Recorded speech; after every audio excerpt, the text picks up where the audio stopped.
All right, folks, we've got another r/true off my chest story, and this one was just too intense to not do a video on it. This is a story of betrayal, heartbreak, and one man's epic response to his cheating wife. Alrighty, let's dive in. My wife went out last night and didn't come home until this morning. Posted by TrueOffMyChest 234. This is horrible. I'm furious right now, but I'm also depressed as hell. I know what I have to do. It's just killing me that I have to do it. It's fresh and it hurts a lot. My wife didn't come home last night. She went out with a couple of girlfriends, which is pretty normal for her. She's normally back around 2 a.m. on these nights, so I waited up. Around 2:30, I called to check in. She answered, and I could hear people in the background. She told me they went to a party but were leaving in a couple of minutes. She wasn't home by 3, so I texted her. It delivered, but no reply.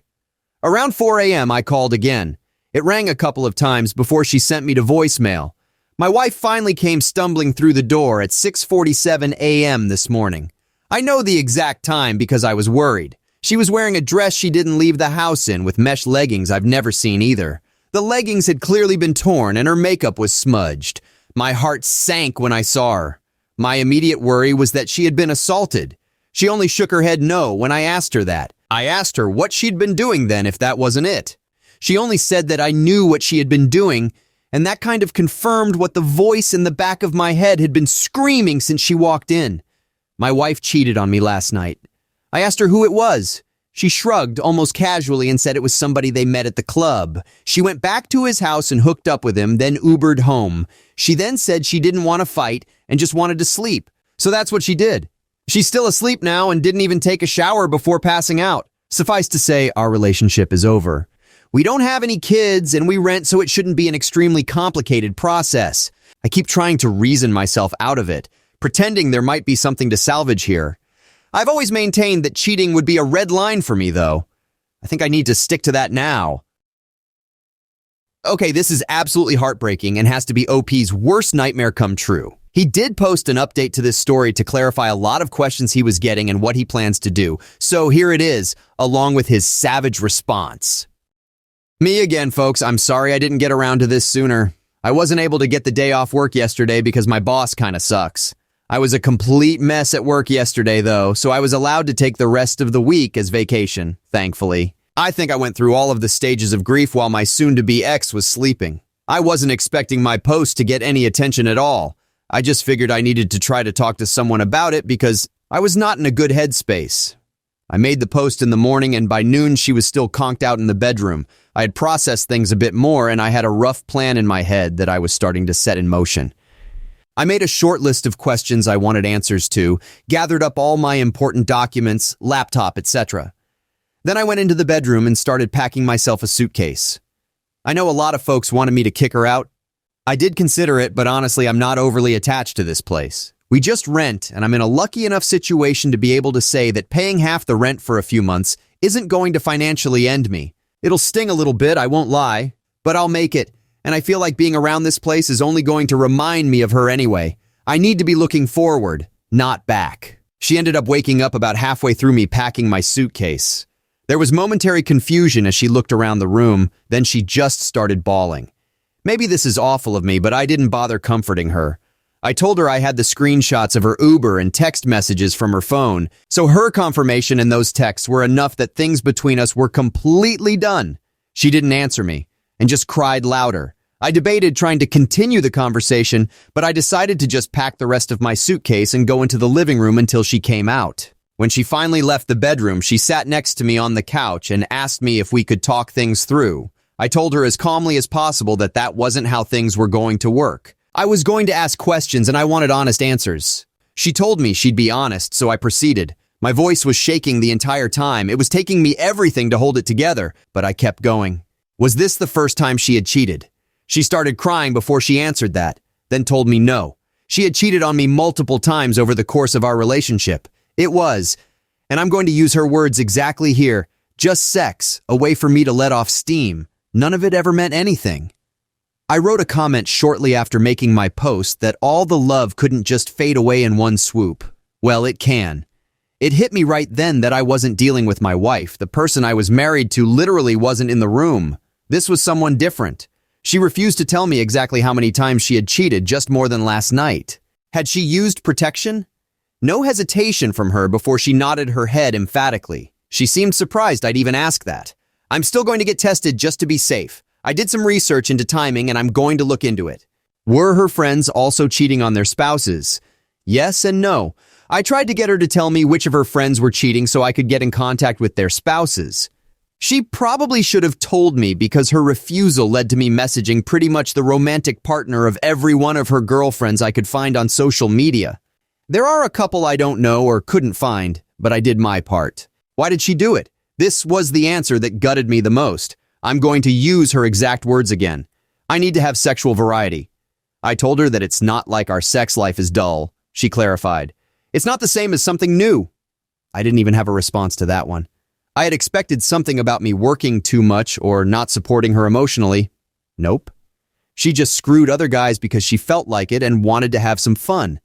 When I didn't respond, she started asking me about counseling and therapy. I reiterated that our relationship was over. I'd be leaving. What she did next disgusted me. My ex actually tried to have intercourse with me. She put her hands on me and started trying to take off my clothes. I felt like I wanted to vomit and pushed her away after a couple of seconds. She just kept telling me that she would figure out a way to fix it, that we would work through it together. I told her that there was no way and she started bawling again. She went to the bathroom and locked herself inside. I was just sick of everything at that point. I called her mother and told her what was going on. The full story too, the cheating, the questions I had asked, and the fact I was leaving. I've always had a good relationship with my ex's parents. They both decided to drive to town, which is about an hour for them. Once I knew someone was on the way, I just grabbed my things and left. Her waterworks in the bathroom were just annoying me because it felt hollow to me, especially given the answers to my questions. I ended up packing another bag before I left and took all the things that I could think of that I felt sentimental attachment to with me. I found a parking lot and sat in my car until I was able to get in contact with a buddy of mine for a place to crash. I tried to take a nap, but I was running on way too much adrenaline. I knew when her parents had made it to the apartment because she started calling me. When I didn't answer those, she started texting me. She had gone from sad and crying to furious. Apparently, I'm a freaking piece of crap for telling her mom everything. Whoops, I'm not sorry. I've received roughly 100 texts from her since leaving. They range from name-calling all the way to begging me to come back, to sending me pictures of the food she ate for some reason. I haven't responded to any of them. I feel like I said my piece before leaving. So that's where I'm at now. We didn't have joint finances, so that part was easy. I canceled all the subscriptions that go to my credit card just to be sure and changed all my important passwords. I'm crashing on a friend's couch for the next bit, but I've got some feelers out to some short-term rental places until I can find something more permanent. I've got feelers out for a divorce attorney, too. A co-worker of mine had a recommendation, so barring something better, I'll probably go with him. I also wanted to say that I was shocked how supportive everyone was, and thank you for that. Truly, from the bottom of my heart. It isn't easy for me to talk about emotional things with people close to me. This was an invaluable venting place for me. Thank you all so much. First of all, let's talk about the absolute horror of our guy here waiting up all night for his wife, only to be met with the realization that she's cheated on him. You can literally feel the gut punch through the screen. But what's even worse, folks, it wasn't even the first time she did it. Then there's this heartbreaking moment where he has to confront her and ask all these questions. He has to listen to her admit that she's cheated multiple times because she needed sexual variety. I mean, come on! Was it like she got bored with the same Netflix show and wanted to try out something new on HBO Max? And that ridiculous attempt to salvage things by trying to seduce him? The audacity, my friends, is truly on another level. But then the turning point. It's like a phoenix rising from the ashes. Our guy, in the face of pain, betrayal, and confusion, decides to say, no more. He packs his things, calls her parents, informs them of the situation, and walks out. It's painful, it's raw, but it's also liberating. The aftermath is also interesting. The flood of texts, the mood swings, the food pictures. Seriously, what was with that?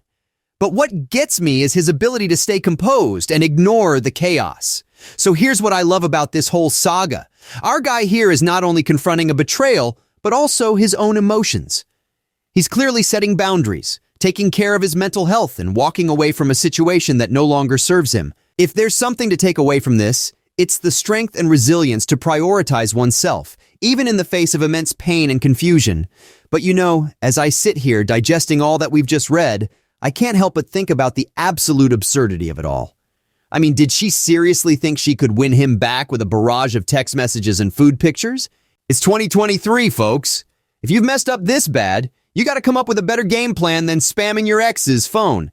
But hey, who am I to judge? Let's just hope our protagonist continues to find strength in this messy journey, and hopefully doesn't get any more random food pictures.